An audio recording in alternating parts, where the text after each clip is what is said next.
Right.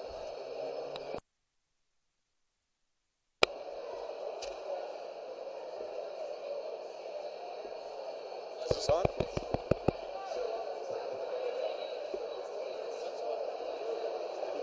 Can we have all the speakers come up on this side of the stage?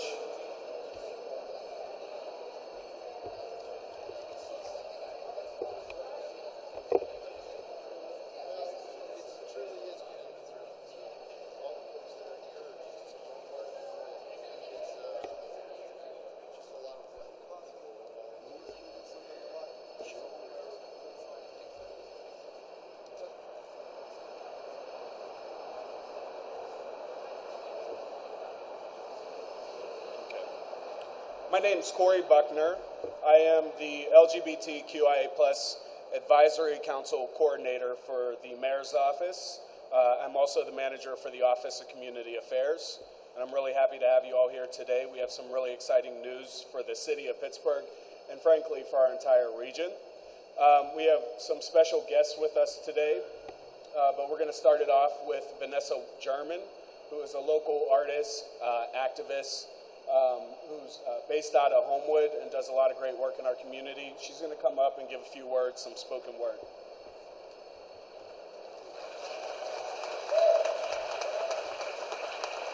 My name is Vanessa German.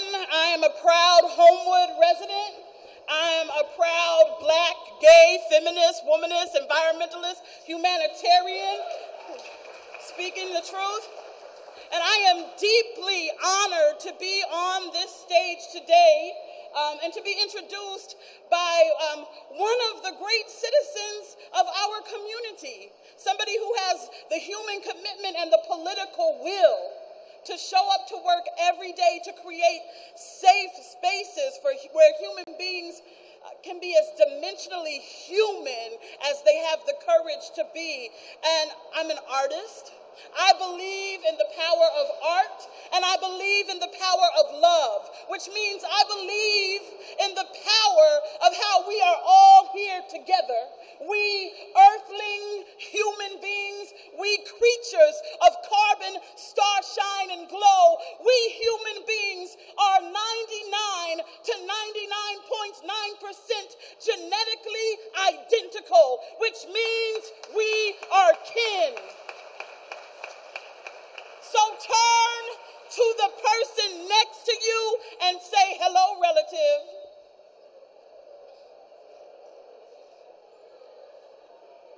I believe in the power of this truth.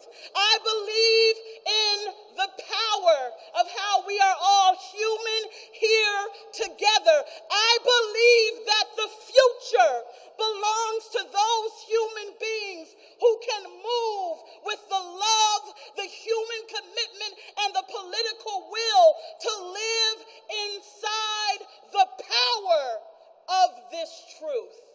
Because it takes courage. And yes, all of this work, all of the presence that is here today, it is love. Do not confuse yourself with the truth that love is as flimsy as lip gloss or a new pair of tennis shoes, because it isn't. It is love. It is courage, human commitment, and political will. And we all know that justice is just love in action. It is the truth. This is a great loving work that we celebrate here today. I believe that the future belongs to those who can live inside of the power of this truth. I believe that the future belongs to those who have the courage to make space for all human beings to be creatively, safely as human as they have the courage to be. And with that, I will say to you, rise as in the sun. Get up from whence you was and come on, move forward. Intend to live inside the power of your own human spark and refuse to waste the 0.01% that makes you magically, humanly, powerfully you. When you go to work and activate that 0.01%, you have days like this. honor that you have made the world a place where I don't have to worry about white men and pickup trucks trying to run me over in intersections, where I don't worry about holding my girlfriend's hand on the city bus when I'm going to a Pirates game. You can celebrate that you have made the world a place where we can be safely and generatively as human as we have the power to be, and this is the work of love. So I celebrate all of the people who went to all the meetings that it took to make this happen. You just gotta shout out the sacrifice that it takes to sometimes be present in the room and doing the hard work. We honor and we celebrate all of those people, and we celebrate the people out in the Pittsburgh community who will be able to stand up a little taller today, who will be inspired by this today, and who will refuse to hide, refuse shame, and to stand in the light and the love and the courage of their own humanity today. I celebrate that with deep truth, y'all. Thank you.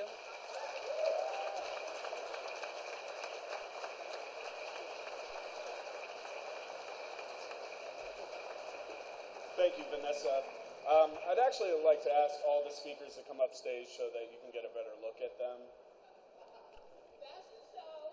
And, you know, like Vanessa had mentioned, allies are extremely important to our community. And I'm proud to introduce one of our biggest allies at City Council. Unfortunately, our other councilman, Bruce Krause, has been busy for the day, taking care of some personal business, but we do have Councilman Dan Gilman with us, who most recently is the sponsor of the bill where we ban conversion therapy on youth. So, thank you, Dan. Thank you, Corey. I was just joking with Corey. I used to think he liked me, and then I saw he put me speaking after Vanessa. So clearly, Doak said, always an amazing, amazing speaker to follow. I stand here incredibly proud to be surrounded by such incredible people, both behind me and in front of me, and recognize, number one, that we stand on the shoulders of giants. That this did not happen this week, this did not happen this year, this did not happen in the last 10 years. This is decades and decades and decades of people fighting and struggling for basic human rights. And if it weren't for people who fought at an even harder time to fight, who are willing to stand up in meetings and in neighborhoods and in government to talk about justice and fairness and equality for all, we would not be here today celebrating a moment like this.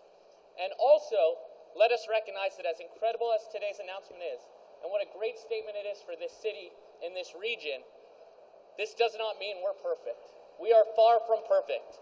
There are children in corners of this city still being forced into conversion therapy. There are men and women walking the streets holding their lover's hand, being taunted and threatened. There are businesses in this city firing employees because of who they love. And we live in a state and in a country that is saying that's okay. So take a moment and celebrate. Take a moment and thank the people that are around you for the fight, but do not think this is the end or anywhere close to it. Each of us are a piece of this puzzle. And I am proud that I was able to work with my colleague, Councilman Krause, and gain the support of all of City Council, and Councilman Corey O'Connor is here with us to support this ban, to say that conversion therapy is not therapy, it is child abuse. And we will not stand for child abuse in the city of Pittsburgh.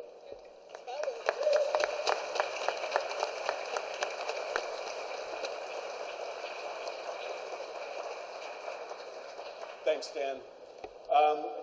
It also brings great honor that we have the highest official from the Human Rights Campaign here with us today. I'd like to introduce to you all Chad Griffin, who is the president of the Human Rights Campaign. Right. Thank you. Thank you so much, Corey, for that kind introduction. Give it up again for Vanessa, by the way. What an amazing performance and remarks. Yeah, pity on all of us who have to follow that. I'm going to mention some of our public leaders here in just a moment, but I want to thank the activist groups that are our partners in this work. Our critical partners with the Human Rights Campaign are the Equality Federation, and here in this state, Equality Pennsylvania. And I know a number of the board members and folks are here on stage and in the audience. I also just want to acknowledge from the HRC team, we have a number of folks in the room, but I want to particularly point out Sarah Warbelow, who's HRC's legal director, and her team leads this effort with the Municipal Equality Index. Sarah Warbelow. Also with us as we expand our work in cities and in states all across this country, particularly with what we're facing, the onslaught of attacks in Washington with this administration. Jeff Witrowski is here with us, who's HRC's new campaign director and leading our expansion into 6 key critical states, including the great state of Pennsylvania. Jeff.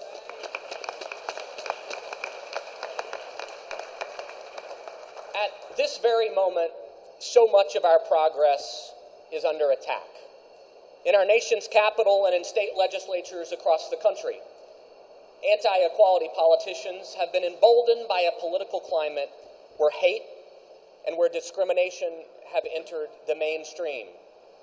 In fact, given license to hate from this White House. In many cases, from the White House to the State House, they're attempting to rip away decades of progress, and they're using the lives of LGBTQ people and our families for their own cynical political gain. But at a time when it would be easy to grow weary and complacent, cities and towns all across this country are standing up boldly and leading the way forward when it comes to equality. During a year in which more than 130 anti-LGBTQ bills were introduced across 30 states, it's vitally important that these cities like Pittsburgh, are stepping up to provide crucial common sense protections for your LGBTQ residents and visitors. The Municipal Equality Index is the nationwide gold standard when it comes to measuring LGBTQ inclusion in municipal law, policy, and services. And the 2017 MEI paints a clear and vivid picture. Cities big and small, in red, blue, and purple states alike, are continuing our progress towards full equality regardless of the hateful attacks and rollbacks unfolding in Washington and in some state houses across this country. And that's certainly the case here in Pittsburgh. For the first time, Pittsburgh is one of 68 cities across the country to earn a perfect score for advancing LGBTQ-inclusive policies.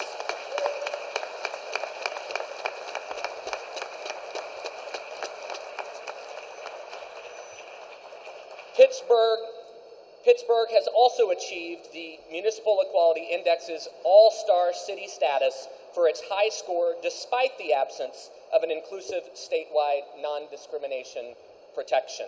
So we are honored that you are at the top of this list, Pittsburgh.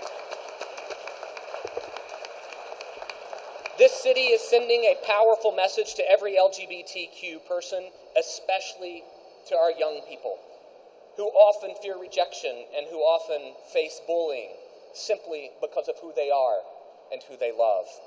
Pittsburgh is sending a profound message that all are welcome and all are protected. This is only made possible with true leadership. I said this to the mayor earlier. It takes folks at all levels. It takes the grassroots, it takes a city council, and it takes a mayor to come together to do the hard work that it takes to move a city forward, and you have done that. I just want to acknowledge Mayor Peduto for your leadership and for Councilman Gilman and other council members for being such incredible partners in this fight. I also want to acknowledge Pennsylvania's Acting Secretary of Health and Physician General, Dr. Rachel Levine. And again, just acknowledge all of those on the stage and the many staff who work truly day in and day out to make this day possible. I also, after coming here from Washington this morning, just want to acknowledge how lucky Pennsylvania is to have a pro-equality champion like Senator Bob Casey leading the fight with us in Washington, D.C. All of you are helping to send the message that Pittsburgh, that this city is open for business. Today, the MEI serves as a vital tool for business leaders and for municipal officials when it comes to economic development.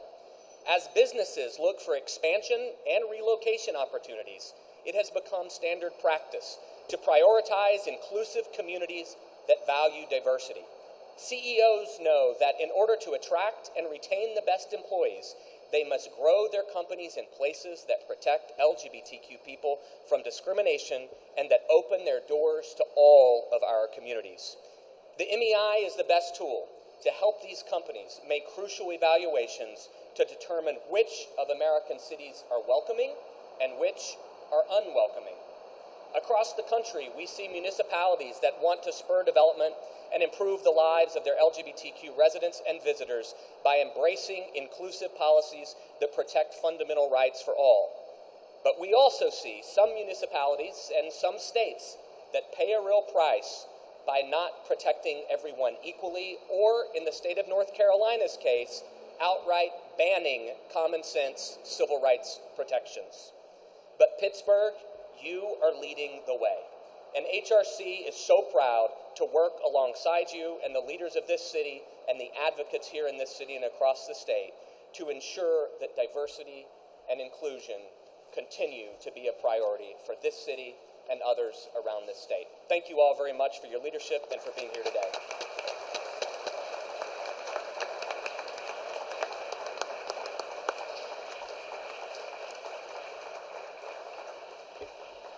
Most of this wouldn't happen if we didn't have a progressive city council and a progressive mayor. I just want to take a quick moment personally to thank our mayor for allowing me to take on a lot of these initiatives for our city. So with that being said, I'd like to introduce to you all Mayor Peduto.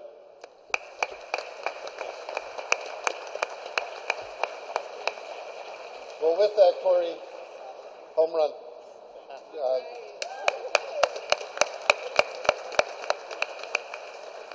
I just want to echo what Councilman Gilman was saying a moment ago. This isn't the end. This is the beginning. But I want to make something absolutely crystal clear. Where we are today, we're not giving up 1 inch. In fact, we'll go to court, we will fight, we will demand that the constitutional rights of every individual in this city will be protected, and we will work to eradicate discrimination in all of its forms. We will only go forward from this and strengthen those rights even further, despite what Washington may try to do and despite what Harrisburg does.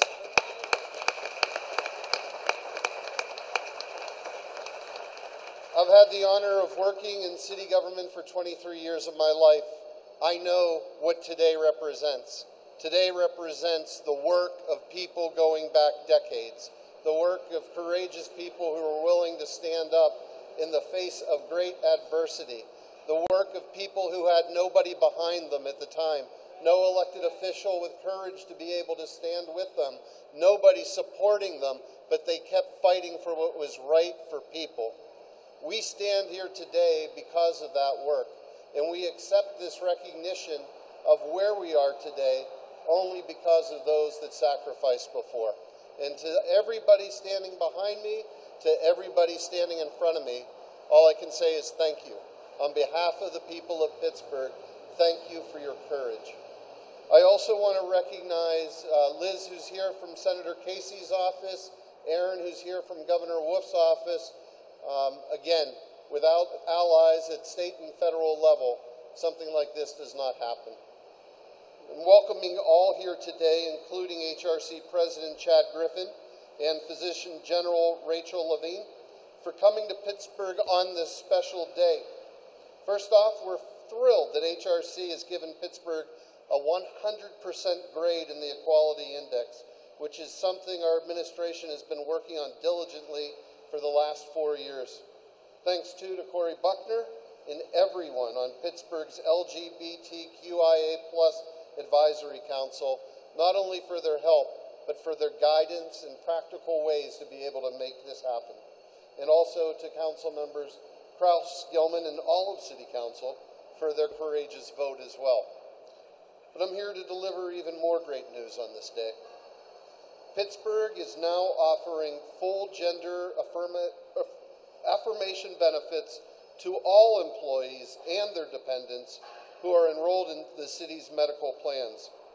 For several years now, the city has offered mental health and hormonal therapy. We are now offering coverage for surgical treatments for gender affirmation.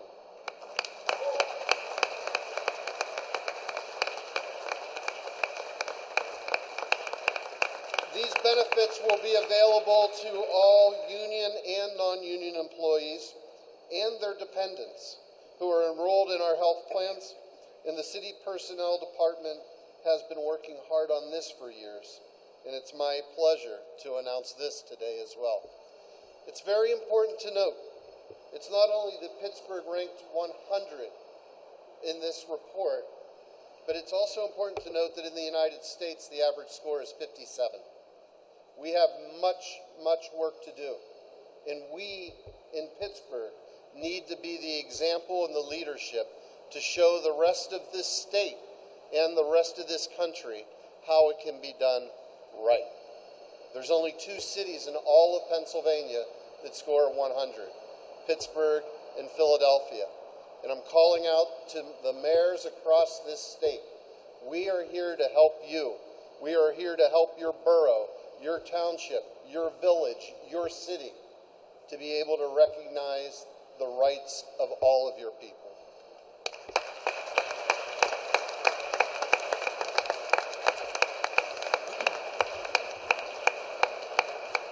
I almost knocked it out of the park.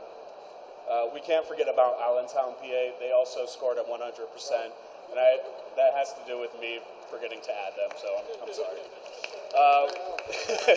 Allentown, yeah. So it gives me also pleasure to bring up Dr. Rachel Levine. As mentioned before, she's the Physician General and also our Acting Secretary of Health. And she's also leading up Governor Tom Wolf's LGBTQ working group. Dr. Rachel Levine. Thank you.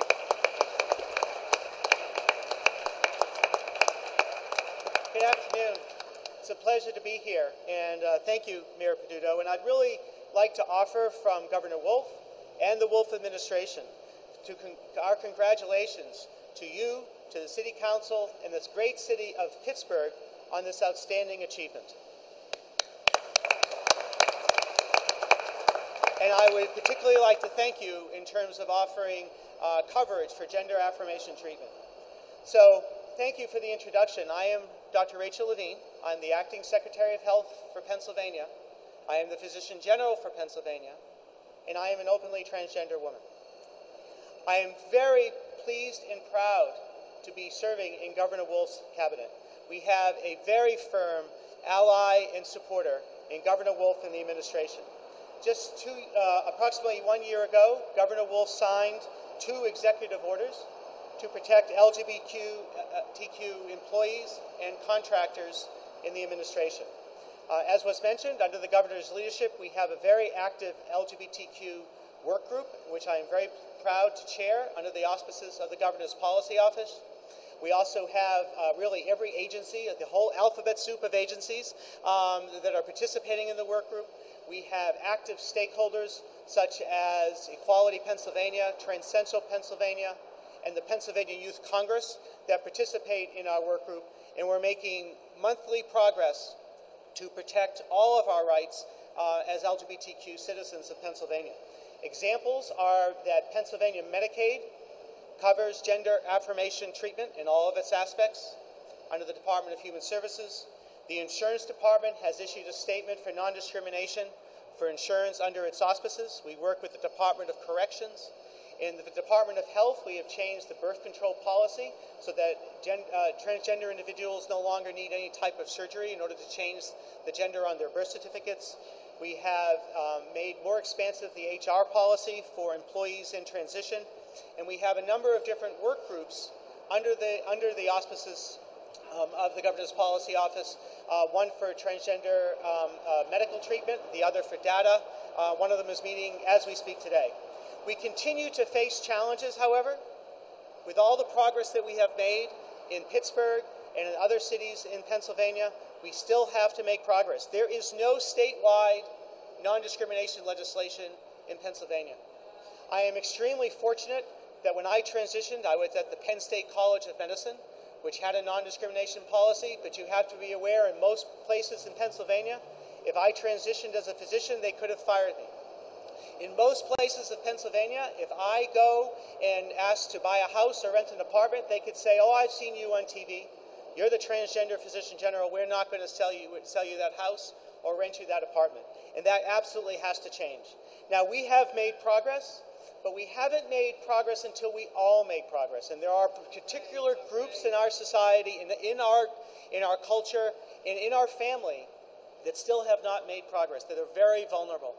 That includes LGBTQ youth, who remain vulnerable in some of our schools. That includes LGBTQ seniors, who are vulnerable.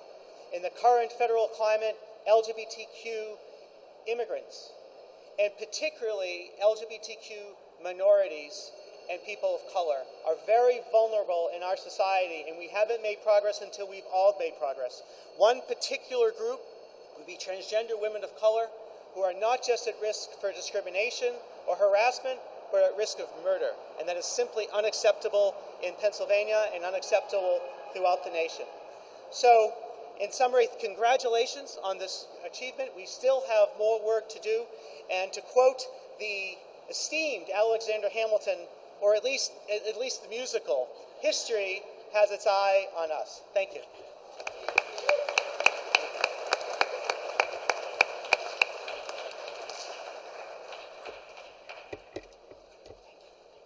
Not only do we have to have a progressive city government and state, we also have to have progressive leaders on the corporate level. So I'm really proud to introduce you to Greg Jordan. Greg is the general counsel of PNC Bank, and for the past 4 years, PNC has scored a 100%.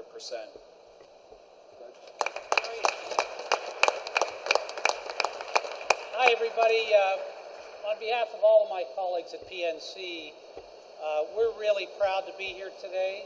We love our headquarters city. We have people and operations around the country, but this is our home, and we're more proud of our home today than ever before. 100% on the MEI is a really big deal. 100% on the Corporate Equality Index, which, as Corey said, we've scored 4 years in a row, is a really big deal for us. It's all about talent. To build the best bank in the country and have it headquartered right here, we need the best talent we can have. We need a city that's welcoming. We need a city that's open to all. We need a company that's open to all and welcoming so that we can recruit the best talent, have it be a safe place for everybody to develop their skills to the fullest of their potential. That's what we need as a company. That's what we're striving to do. We know diverse teams outperform non-diverse teams. They provide better customer service. They provide better returns for shareholders. So PNC is very proud of our city today. We're proud of our mayor, and we congratulate all the citizens of Pittsburgh on this. It'll be great for business, and we're proud to be up here. We know we need to keep that streak going because the city is there with us too. Thanks, everybody.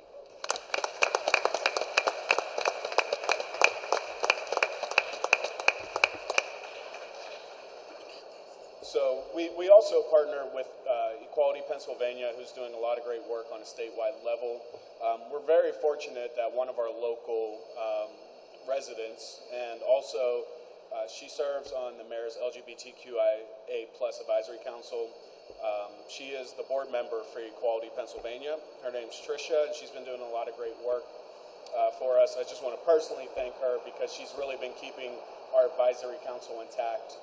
So I'd like to introduce you to Tricia Dougherty.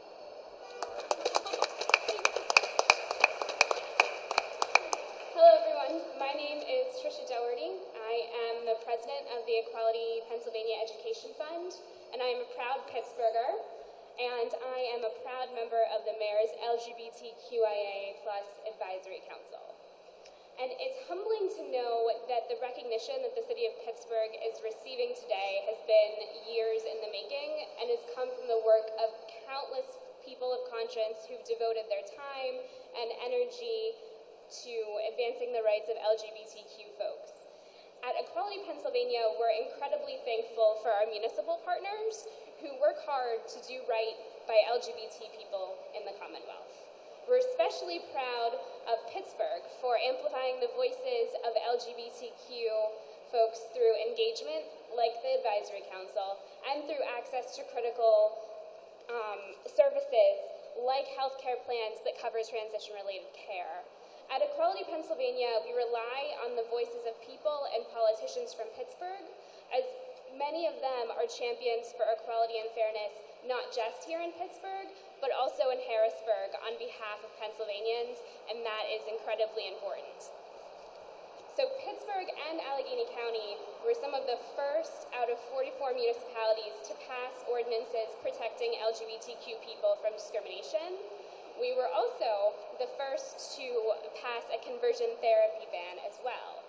In this way, Pittsburgh is cementing itself as an LGBTQ-inclusive city and as a model city for other municipalities in the Commonwealth and across the country. In a landscape where federal and state protections are non-existent and where new threats are appearing almost daily, municipalities are one of the few places where people can gain needed protections, such as protection from discrimination in housing, employment, and public accommodations. Municipalities are also able to put their values into action by writing inclusion into their policies, procedures, and benefits. The other municipalities that also received a 100% score quantify what folks across the country and across the Commonwealth want to experience. There's a landslide of people working in their own cities and towns to pass local non-discrimination ordinances, to create inclusive policies, and to protect their friends and neighbors from discrimination. Equality Pennsylvania is committed to continuing this work, and we look forward to seeing more municipalities joining Pittsburgh on this list in the years to come. And thank you so much for all of your hard work. Thank you. Thanks, Tricia. Last but not least, we have one of the most outspoken people in the city of Pittsburgh, and she's just amazing. And she holds me accountable in my position, which is the most important thing. Working with Ciora has been one of the greatest experiences on a personal level. I've had to learn that I need to listen to women more.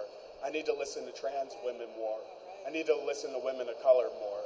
And she is fighting so hard for these people. I mean, she's taking people home on an average basis, trans youth, people of color, when nobody else will. And our youth are getting kicked out day in, day out. They're getting kicked out by foster families who say they want to help kids, but in all reality, religion and their personal values always come into play first. And the reason why I made sure Ciora was up here to speak to you all today is so that you know that 100% doesn't mean anything. This is not where the fight ends at all. So she's up here to give you a few words, and she's going to give you all that reminder. Please listen to her, and please take her advice home with you today. Thank you. Thank you, Corey. Let me pull this up a little. All right, good. So I'd first like to thank those in our great city of Pittsburgh, residents, our mayor, Peduto, thank you. And our wonderful LGBTQIA Advisory Council of Pittsburgh for the dedication and service needed to continue inclusively serving our community of Pittsburgh. It's truly an honor to work beside all of you and to work with our residents as well. I want to also thank Commander Holmes of the Pittsburgh Bureau of Police. Thank you for your dedication and hard work for bridging those intersectional gaps with our LGBTQIA communities. Thank you, the Name Change Project, and Reed Smith and Associates for your work assisting our transgender community of Pittsburgh with legal name changes free of charge. Thank you, City Council, for your hard work and dedication to improving our city of Pittsburgh. And also, thank you to all the organizations in Pittsburgh serving our trans community with humility. doing the work. And last but not least, thank you, all of our speakers here, and especially the Human Rights Campaign for your gracious rating and being here with us in Pittsburgh this afternoon. So we'll just give everyone a round of applause. So, as Corey graciously introduced me, I'm Sierra Thomas, an LGBTQIA Advisory Council member and a founder and president of Sisters PGH. Since 2013, Sisters PGH has been working towards providing shelter to our transgender and gender nonconforming communities with the ultimate goal of providing permanent affordable housing for our LGBTQIA communities in Western Pennsylvania. I'm a previously homeless trans woman of color who is determined to end the marginalization of our transgender community locally and nationally. Having a 100% rating is fantastic. We have been able to secure district policies protecting our children and college students. City Parks has introduced bathroom policies. The city provides health insurance to serve the needs of our transgender community, all while knowing there is still work to be done. As we celebrate these triumphant accomplishments, it is now the time we discuss and implement what needs to be done throughout the country. We must begin thinking about the steps of radical inclusion on all fronts for our LGBTQIA community. Within every intersection of people, and we are now at a pivotal position to do so. We must continue bringing awareness to Black and brown transgender people that are the most affected by homelessness, sex trafficking, murder, and exploitation. Within our LGBTQIA community, trans women of color sit at the very bottom of what we call at Sisters the marginalization tree, or MARG for short, which symbolizes the levels of marginalization we face daily. My population is navigating through a cisgender-dominant society, which doesn't just exclude trans people, it actively fights not to include us. When we discuss inclusion, it is essential that we have every intersection of people at the table to make decisions that can end a system of oppression inclusively. This includes those who have lived experience of oppression. Only they can guide us to do the work that will allow our LGBTQIA community to become inclusive. We must invest our time and resources into organizations who are behind the scenes fighting for trans lives. But it's not just a physical investment. We need to invest in us, which requires patience, dignity, tolerance, and most importantly, the willingness to listen. When we think about serving our community, let's keep in mind serving our community to a point where our services are no longer needed, to a point of the destruction of a national marginalization, to a point of independence for those most affected by societal supremacies. We must continue building and improving relationships within leadership and community while diversifying leadership. Who makes decisions for our communities? We must broaden the scope of services and trainings. This is needed to better serve our communities, like the City Police's Crisis Intervention Training, SOGI training, and gender inclusivity training that have been implemented within our city. Knowing we have non-discrimination laws within our city provides a sense of relief.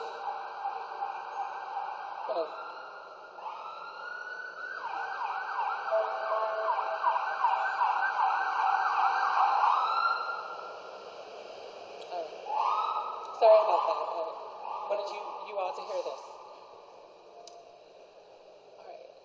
Knowing we have non-discrimination laws within our city provides a sense of relief, but the bigger challenge is connecting trans people to safe, affirming, sustainable jobs. We also have to consider how background checks will affect people like a trans woman of color who have had little to no option when trying to survive. Many have resorted to escorting and prostitution and carry records on their backgrounds, so we have to think about that when we're including them in these workspaces. Offering health insurance within the workplace is another great accomplishment, but we need to make sure our trans community can access jobs locally and nationally to utilize the insurance. And at that moment, we will not only be the most livable city, but the most livable country. And that, my friends, are what we're doing, or what doing the work is all about. Thank y'all.